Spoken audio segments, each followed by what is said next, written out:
december, Egon Arena NTC, Fight Explosion, Noc bojovníkov, Muay Thai, K1, MMA, mená ako Moravčík, Single, Jager, Halada a veľa ďalších. Moderátor Ondrej Novotný, dvojica Bacila Rugby v sprievode Pastels a Ladylicious. Lístky v sieti Ticketportal a predpredaj.sk.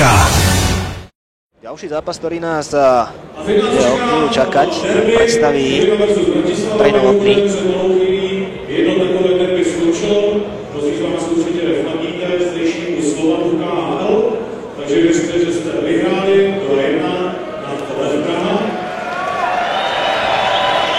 No tak to si zatlieskam aj ja. Úprimne povedané. Aukce, lístky a že teda všichni máte rádi, tak u nás je to v podstatě takový druhý tým Sparty a to kromě Spartanu nikdo nemá rád, takže já jsem takhle taky Slovan, takže je to dobrý. Toto máme na Ondrovi radi. No, ale pojďme zpátky do ringu.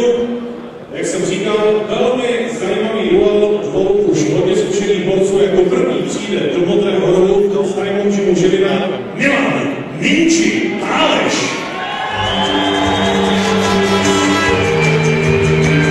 Milan Páleš si vybral naozaj vynikajúcu pieseň.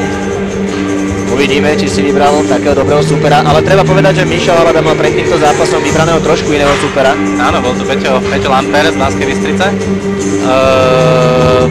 Naozaj kvalitný bojovník, ktorý mal síce nejaký čas pauzu, ale zase začal zápasiť a bohužiaľ z posledného zápasu si priniesol roztrhnuté obočie, ktoré sa mu nejako nezrastá, tak nastúpiť nemôže. Pre Miša by to bola veľmi veľká výhoda, kedy by stačilo pár úderov do toho obočia a išla by krv, takže zápas sa zrušil a ponúkol sa Milan Páleš, čo je určite kvalitná náhrada. Milan Páleš, pre tých, ktorí nevedia, má skóre z 18 zápasov 17 výhier a jednu prehru. No tak to je skóre. To je skóre.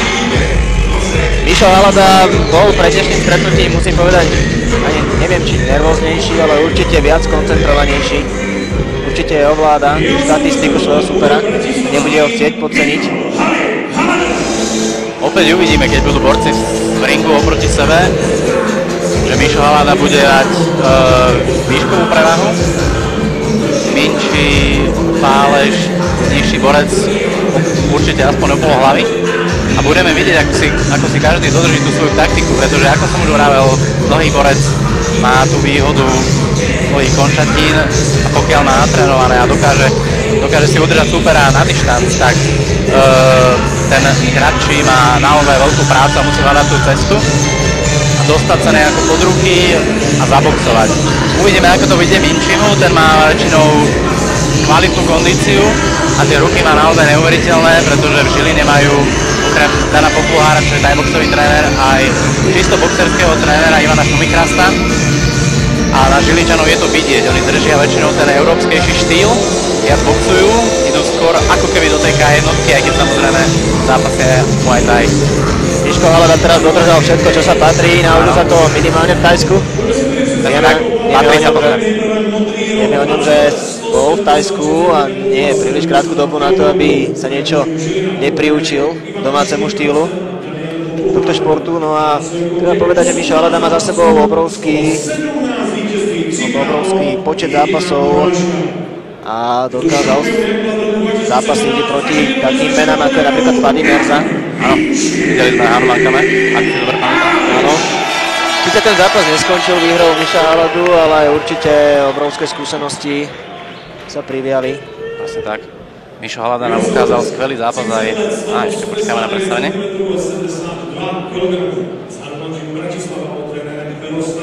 43 zápasů, 25 vítězství, 3 KO, 4 remízy a 14 porážek. Za Bratislavu dnes večer Michal Halír! 43 zápasov, 25 výhier, 14 prehier. Taká je štatistika Miša Haladu. No, uvidíme, ako sa mu bude dariť v dnešnom súboji proti Milanovi Pálešovi. No, ťažko povedať, či tá zmena supera dokáže s borcom niečo narobiť. Ale myslím, že Mišo Halada už je dostatočne skúsený na to, aby vedel takéto... Ja som začal rozprávať o zápase Michal Halada Jan Moncol, ktorý sa konal tento rok na jar na gala v Žiline. čo bol jeden naozaj krásny zápas, podľa pravidel Muay Thai, naozaj krásne lakte, to bolo neskutočný zápas, ako Haladu odvtedy, už teda sledujem už dlhšie a proste pre mňa je to naozaj kvalitný borec, neuveriteľne technicky pripravený, fyzicky s výbornou postavou, myslím teraz práve na tajský box, nie to ako vyzerá, ale má naozaj skvelé predpoklady, tak uvidíme, ako to bude, ako kto si dodrží tú svoju taktiku. Milan Páleš, červené trenírky, červené rukavice, Mišo Halada, modré trenírky, biele rukavice. No Mišo má samozrejme bolestné kolená a lakte. Toto štípe a bolí. To vie potvrdiť každý, kto s ním stál v ringu. Ja našťastie nie.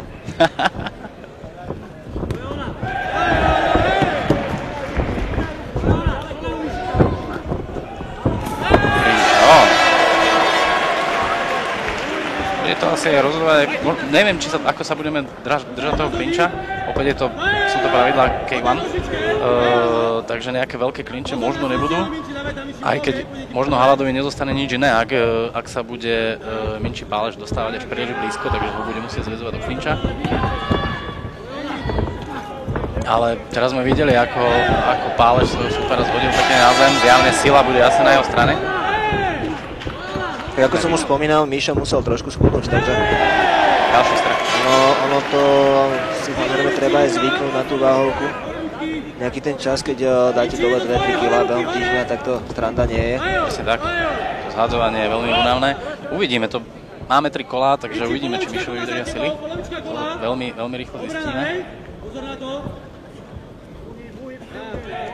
Pálešovi tou jeho výškou pravdepodobne váhovka úplne sedí. Určite áno.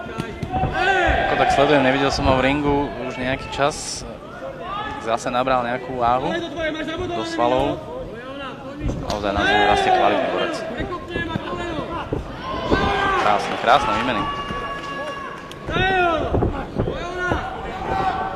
No,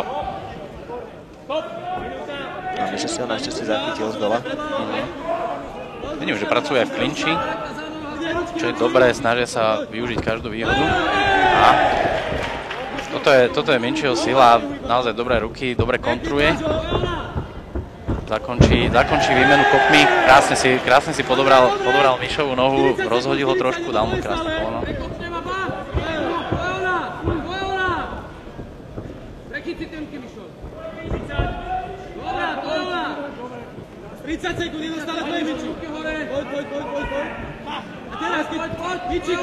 Ali sa možno snaží teraz udržať si dištanc. Myslím, že tie jeho výškové prevážne dištanc tým najlepším spôsobom, ako si oddychnúť.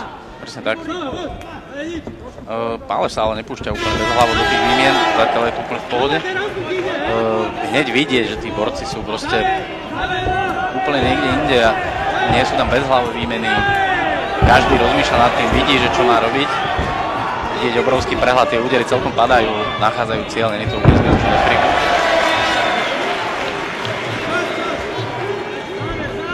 Myši sa teraz snažil hlavne riešiť komba, pri ktorých padajú údery označený low kick, ale teraz sa Mišo bude môcť pustiť otvorene do svojho supera, ten sa na chvíľu odkryl. Páleš ale dokázal celú situáciu vyriešiť knižkykom. Tá hudba ma zmiatla na začiatku, vravil som, že sú to pravidla K1, čo nie je pravda. Sú to pravidla Muay Thai, hudba začala až na posledných 20 sekúnd prvého kola. Ako priznám sa ti, nechcel som ti odporovať, ale keď som počul meno Mišo Halada a pravidla K1, tak som sa začudoval. Jasné.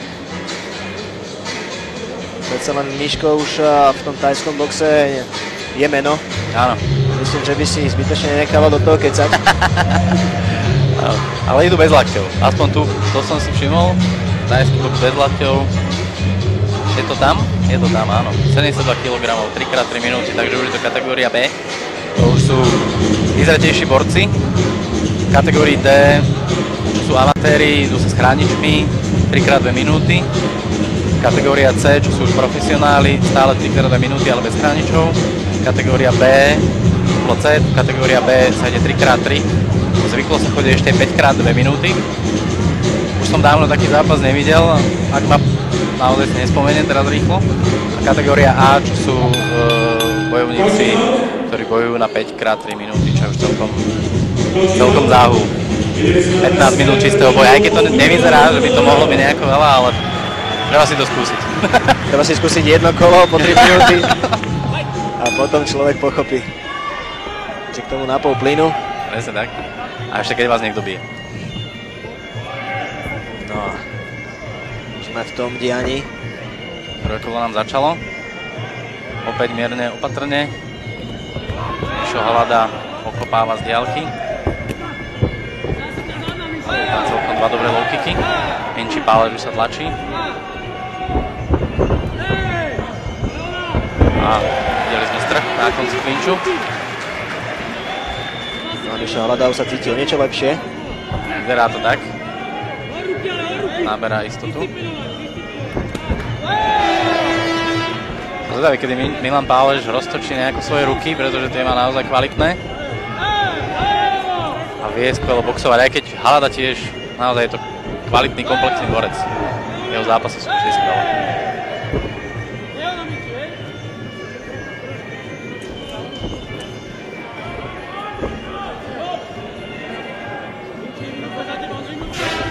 Klinč do strúhu rozhodca. Tam nepokračovalo to už nejako rozhodne ďalej.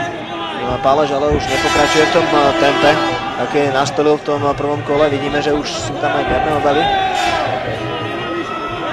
Keď samozrejme z toho laického hľadiska vychádzam, na druhej strane môže sa jednať samozrejme o taktizovanie. Je to možné, uvidíme. Začína už Mišo Halada boxovať. postupuje stále dopredu. Teraz zatlačil Milan. Ale Bolo tam pravdepodobne kolenko. a pekný hák. Milan je na zemi.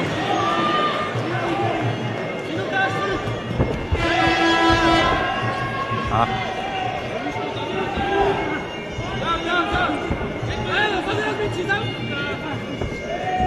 teraz skúšame koleno. Mišo Halada možno trošku dokázal svojmu superovi, že nevládze trošku usmerňovať presne tie údery.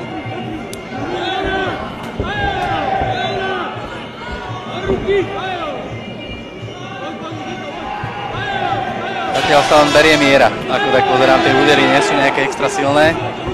Dávajú sa tak, aby si odmerali vzdialenosť.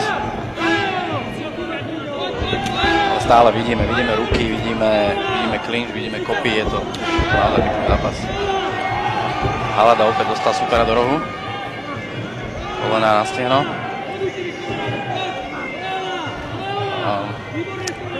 Toto nie je niečo, čo by som chcel práve teraz zažívať.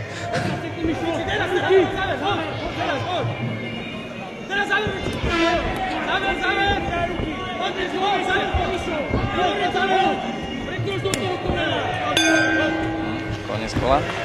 No si pamätám na slova, ktoré som počas tréningu raz obdržal od svojho trénera. Ak sa ti nepáči v jednom rohu, tak máš v ringu ešte ďalšie 3. Jasné.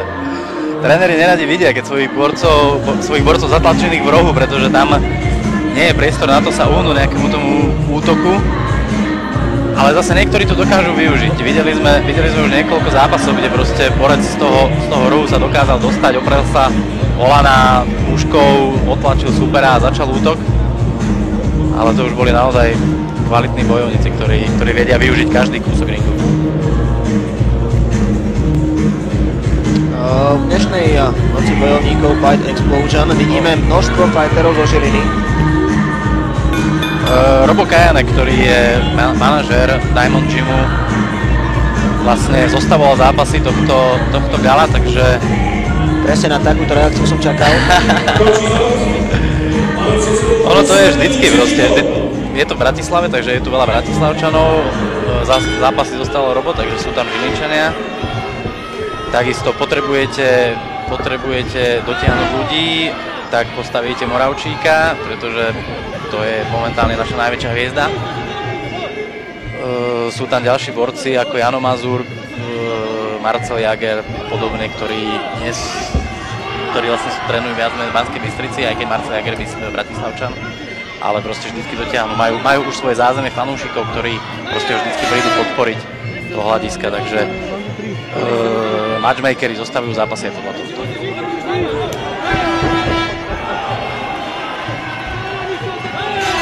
A venujeme sa zápasu. Vidíme pekné prestrelky v strede ringu. Teraz to Mišovi naozaj vyšlo, očakával. Pravdepodobne to, že sa Pálešovi dvihne tá jedna noha a využije ju. A to by supera podkopol.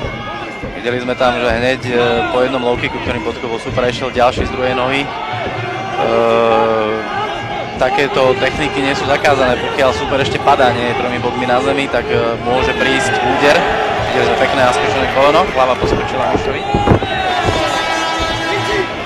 Zápas je celkom vyrovnaný. Ale cíti na Pálešovi, že má trošku viac síl. Áno, vidíme už aj tie ruky, už si na ne verí, ale Halada je aj v tomto tvrdý orešok, ktorý tu má tiež kvalitné. Ale na Minčím už je vidno tú kvalitnú boxerskú prípravu, čo má od Ivana Šumicha. Tak ale predsa len zdolať 189 cm. Áno. Boxuje do kopca. Ešte k tomu kvalitnom bloku.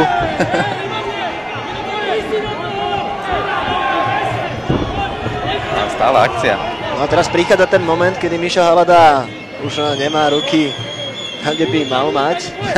Uvoľňuje ich nižšie a vtedy sa púšťa do supera, hlava nehlava. Áno, padajú mu nižšie. A toto sú krásne spotky. Všimol aj jeho zápasový teraz. No a teraz vidíme otvorenú prestrelku. Tam už jasne boduje Páleš. V tejto výmene tam spodok, tvrdý spodok.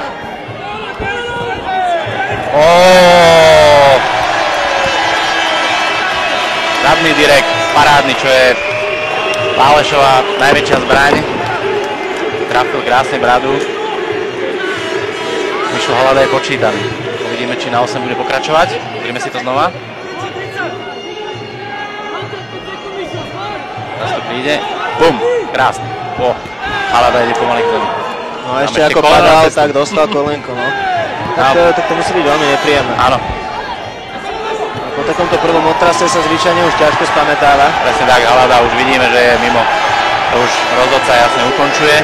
Myslím si, že tam už nie je čo a už by som sa divil, že by ho pustil. Zápas ukončený. Prvý zápas, ktorý končí dnešnej noci. KO to nebude, vyzerá, že Halada na 8 to nejako udýchal, takže bude to asi na body. KO, ready. Predsa len. Nie, rozhodca ho tam počítal, nezastavil zápas, s gongom začal počítanie, takže... Máme tu predsa len rozhodcu prítomného, takže ja by som sa s ním osobne nehádal. Ale mám pocit, že ten zápas bol ukončený o niečo skôr, ako by mal byť a v tom prípade sme mohli hovoriť aspoň o technickom KO. Čisto teoreticky ho mohol zastaviť teraz, pretože tam už nebola šanca, že by Mišo pokračoval ďalej. Ale uvidíme, ako to nakoniec bolo. Toto utkání nakonec jednoznačně vítězí Minčí Páleš.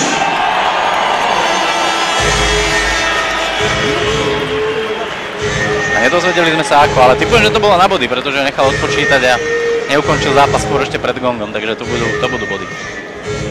Zjavne tým tretím kolom, ešte v tom druhom kole tu bola vyrovnaná partia celkom, ale potom Milan naozaj tie ruky vypustil a natriafal tam neuveriteľné tie direkty. Teraz toto je už úplný koniec zápasu. Ale Halada ešte stále vracia. Tak Mišo Halada nepustí, to je v ňom tá sila.